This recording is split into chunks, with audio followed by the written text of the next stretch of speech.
Welcome into a fresh new hour of CBS Sports HQ, presented by Werner Ladder, the official ladder of the NCAA March Madness. I'm Jordan Giorgio. We have a lot to get to, but of course, we are just counting down the hours, the minutes, until the men's NCAA National Championship game on CBS tonight between Houston and Florida. Now, all eyes will be watching two players who will have all the spotlight on them. Of course, it's Florida's Walter Clayton and Houston's LJ Cryer. Both will be tasked with carrying a lot of weight in order to lead their teams to a national title win. As the lead guards for the Gators and Cougars, Clayton and Cryer have constantly just shown up in big-time moments for both of their squads. Clayton averaging 24.6 points through 5 NCAA tournament games as one of the stars of March Madness, coming off back-to-back games with at least 30 points, including that 34-point performance against Auburn in the Final Four. Meanwhile, Cryer averaging 18.6 points through 5 NCAA tournament games as the Cougars' most consistent scorer in March Madness. He had 26 points, including 6 three-pointers against Duke in the Final Four. For much more on these two superstars, let's get you back inside our CBS Sports HQ studios. I'm Jordan Giorgio, alongside our own Mike O'Donnell. You're just fired up for this one. I just know it. Oh, yeah. I haven't slept in like 3 days. Those games were epic. Everything about this Final Four has been fantastic. That tracks for you. Let's go ahead and dive deep into both of these players for their respective teams. What do Clayton and Cryer do so well that just allows them to come up big for both of their teams in big moments? A lot more similarities than there are differences between the two players. They're both scoring point guards, and really LJ Cryer likes to be off the ball a little bit more with Milo Suzanne as the primary true point guard. Walter Clayton Jr. is a true scoring point guard, a la like Darren Williams, and his ability to break down players off the bounce. But like first for Walter Clayton Jr., one thing that he does well, actually there's about 30 things that he does well, but when he absorbs contact and he's getting downhill off of pick and roll action, he's one of the best scorers in the country at pick and roll scoring efficiency. He was #1 in the SEC and 6th in the nation in pick and roll scoring efficiency according to Synergy Sports. He is steady, he is unfazed, he might be the best big shot maker in college basketball right now. He has been the most clutch performer of the NCAA tournament. Never seems rattled. It's very easy to see why he's a first-team All-American.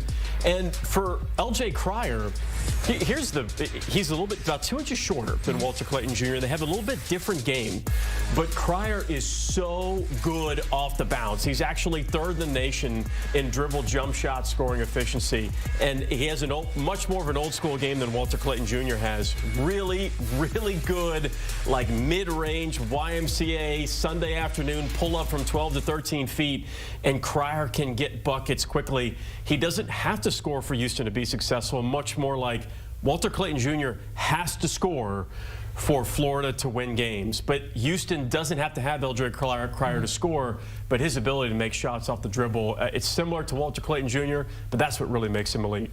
Both of these players are huge strengths for their respective teams, but looking at a full team perspective here, analyzing both of these teams play, what is Houston's biggest advantage heading into tip-off? Oh, their culture. Everything is about Houston's culture. I'm not trying to be cliche. Yeah. I'm not trying to be boring. I'm not trying to give you an easy answer.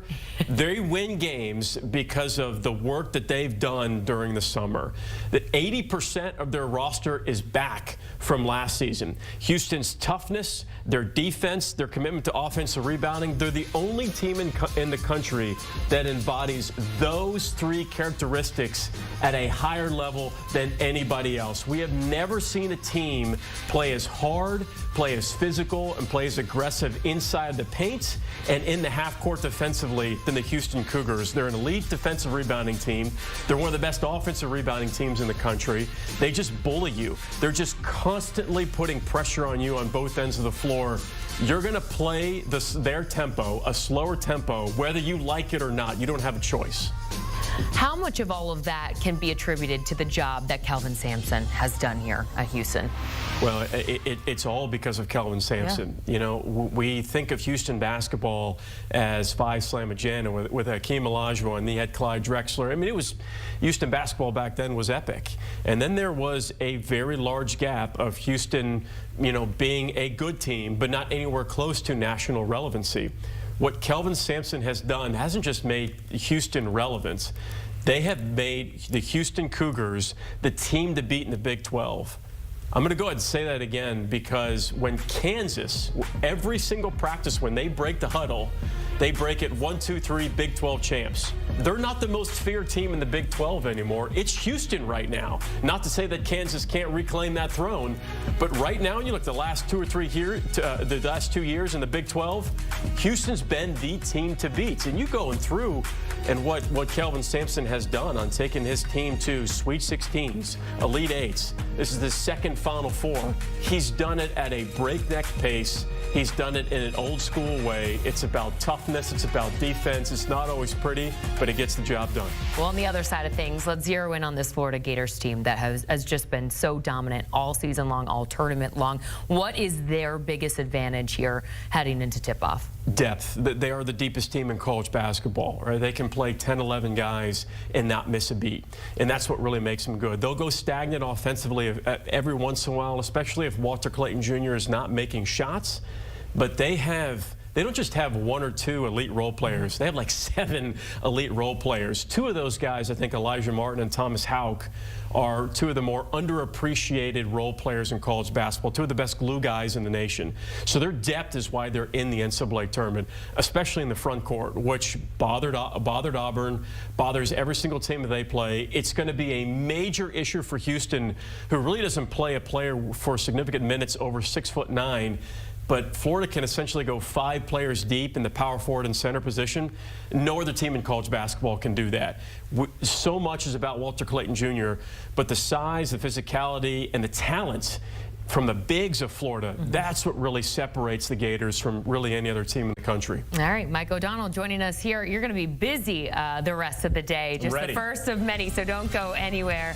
You can catch the men's national championship. It's Florida and Houston. Coverage begins over on CBS, or you can stream on Paramount Plus at 8 p.m. Eastern. We're going to be locked into this one. It is finally here. Early in the season, I had the same thing against Kansas.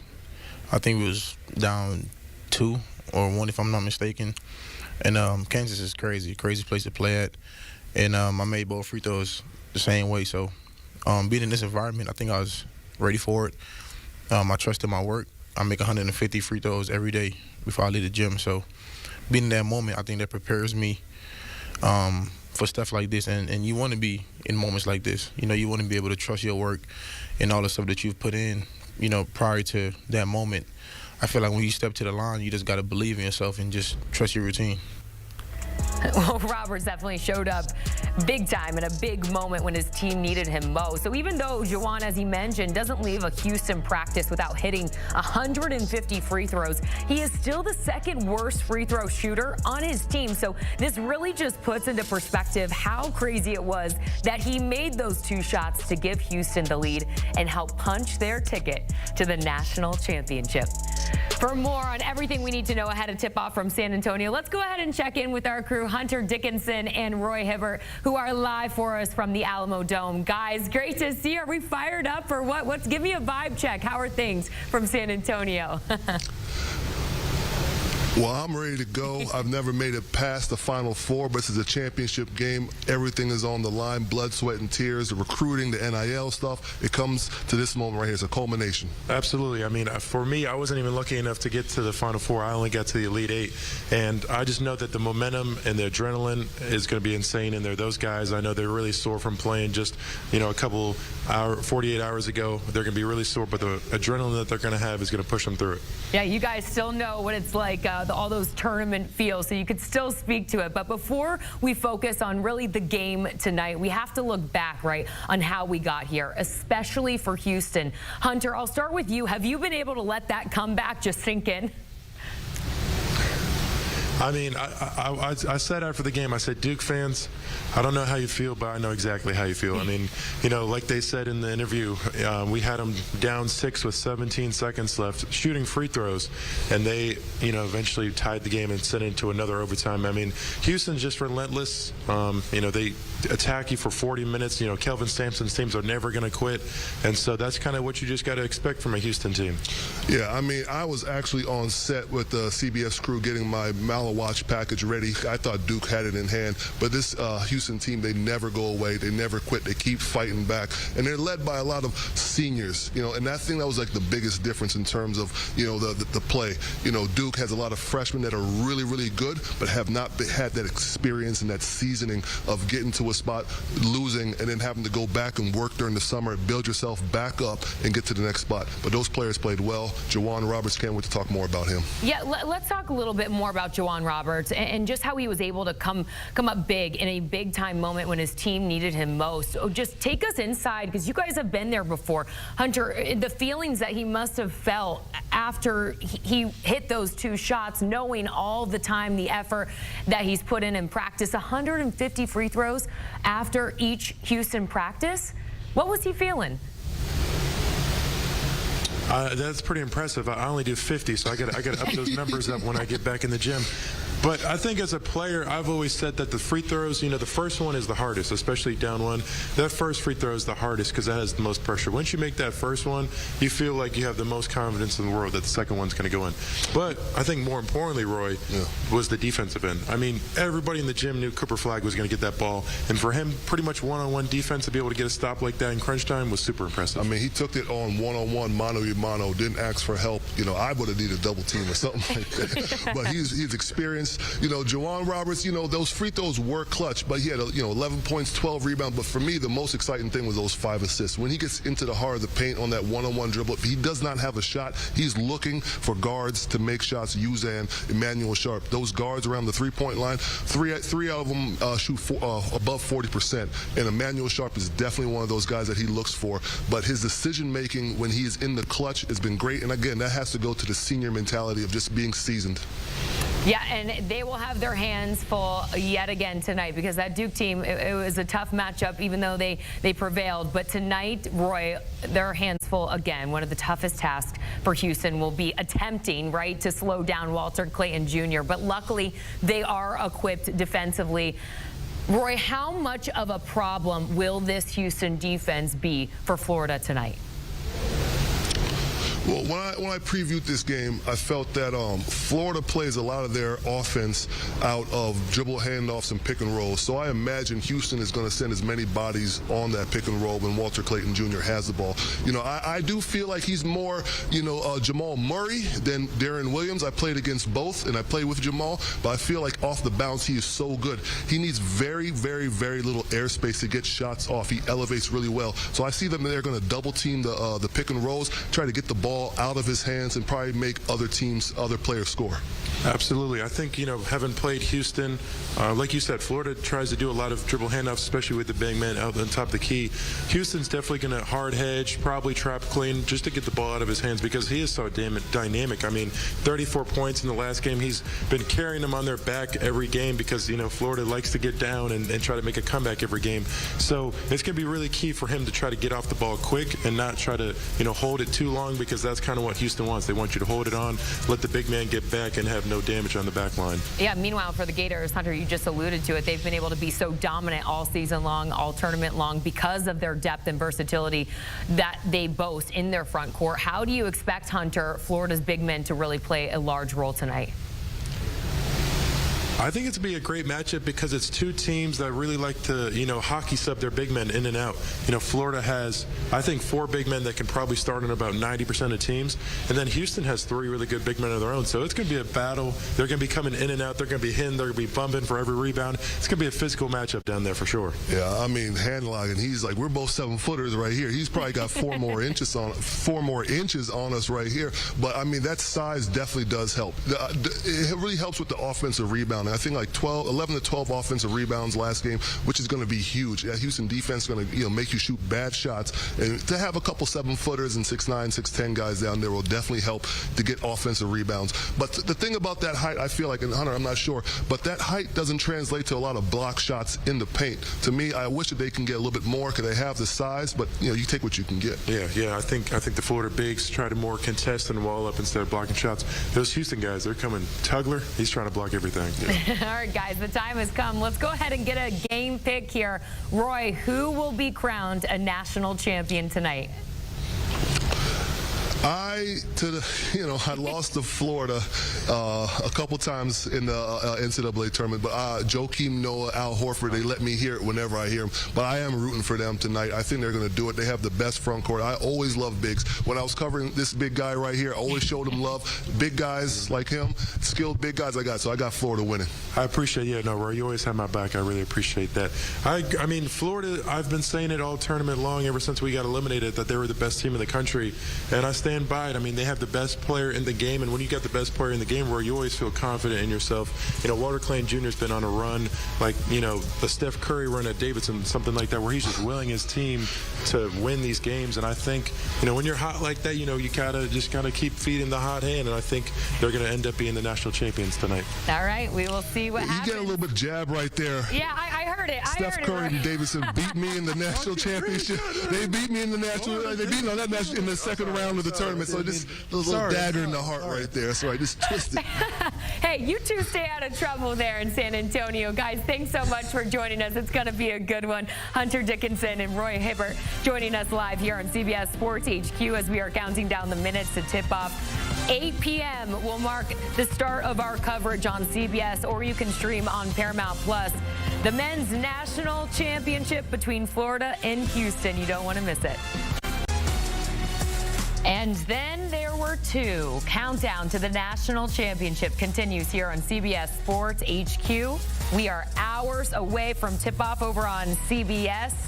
8:50 p.m. Eastern. You better be locked in front of a television to watch this. It'll be Houston in Florida in the national championship game from San Antonio. Here's a look at a game preview. This will mark the Gators' 4th national title appearance and the Cougars' 3rd. Hoping to walk away with a win this time as they are 0-2 in national title games. Good news, though, for the Cougars. History in this series is in Houston's favor as the Cougars are 2-0 against Florida. Hours away from tip-off. For more, let's go ahead and welcome you back inside our CBS Sports HQ studios. I'm Jordan Giorgio alongside Mike O'Donnell. Let's go ahead and start with the biggest key for the Gators tonight. Everything comes down to getting Houston's bigs in foul trouble. Now, Florida has the depth of the front court. They have taller front court players. They have more front court players than Houston does. Houston doesn't start a front court player over 6'9", but they're still one of the best rebounding teams in the country. If you can get one of either Roberts or Tugler in foul trouble, then it becomes a major, major issue for Houston, who thrives on getting extra possessions, particularly on the offensive side of the floor. Grabbing offensive rebounds, extending the game, kicking out for threes. That's their bread and butter of their offense, is getting extra possessions in the half court through offensive rebounding. But that doesn't happen if Houston's bigs, particularly Roberts and Tugler, get in foul trouble. Huge opportunity for Florida. It's obviously late in the season, right? You're not going to make any adjustments at this point. But do the Gators really even need to overcomplicate things? Like, just play the same kind of ball that you've been playing all season long? Yeah, I think it's such a quick turnaround. It's a 24-hour turnaround. You have to watch film on what you know you can do. Then you have to watch a little film on what you think you could do to tweak it, but you don't want to give your players too much, because you got to this point by playing your style of basketball. So it's a quick turnaround, but it's way more about understanding if we're up 8, if we're up 9, if we're up 10, you cannot unequivocally take your foot off the gas pedal, because Houston's too tough, too good, and they've been in that position before. Let's talk about this Houston team, because this is a team that you've been high on all season long. What will be the key for this Houston Cougar squad to really run away with their first national championship? When you hear the phrase controlling tempo, that just doesn't just mean playing slow. What Houston does is they defensively they do a number of things. Number one is they take away your number one option. They're going to try to really make life difficult on on Walter Clayton Jr. Number 2, they make you take shots that you don't like to take. Most teams do not like to take shots late in the shot clock. Here's a really good example. So we're coming down 10 seconds. They zone up and they plug on the gaps. You come with the pick and roll action. This is their monster action. They double every single pick and roll, try to trap it. But then Emmanuel Sharp zones up, gets the steal, and you're off and running. But more importantly than the steal, what happens is you got an opportunity to make threes in transition. You better box out in transition because you can almost give up an offensive rebound. This is Juwan Roberts at the end of the play, doesn't give up, sprints back. Watch what happens. If you, soon as you relax, you think got a clear layup? Nope. They are always being aggressive. They are always attacking. Their defense is suffocating. It's exhausting, and that's how they control tempo. You don't get shots that you want to take, and then they grab offensive rebounds the other end to give themselves more possessions. It's all a possessions game for Houston. They want to have 70 possessions total in the game, and they only want the opposing team to have 60 or 65. That is the recipe for success. All right, with all this being said, who is Mike O'Donnell's national champion for 2025? I picked him to win it when I filled out my bracket in the breakfast nook of my house. You did. And I am going to continue. I just wanted to say breakfast nook because I'm not really a breakfast nook guy. And I'm going with Houston. I think the game being in San Antonio, in Texas, Kelvin Sampson has this team playing at the highest level they possibly can. It's the best three-point shooting team. Something about this culture, something about this defense, something about this toughness. Kelvin Sampson, the Houston Cougars, they get it done. Oh, wow, I love it. I know I was really judging your last pick. I think a lot of people were when Houston was playing Duke. Oh, I know. God, take all the judgment. You will, it's fine, you will. It's fine. And it's look okay. at you now. Here That's you right. are, rolling with all the right answers. That's Mike O'Donnell. I'm Jordan Giorgio. Thanks so much for joining us here the past hour on CBS Sports HQ. But don't go anywhere. You know we're going to have 24/7 highlights. We've got full game analysis. We've got some pregame shows coming your way. It's all here and it's all free. CBS Sports HQ. More on the other side.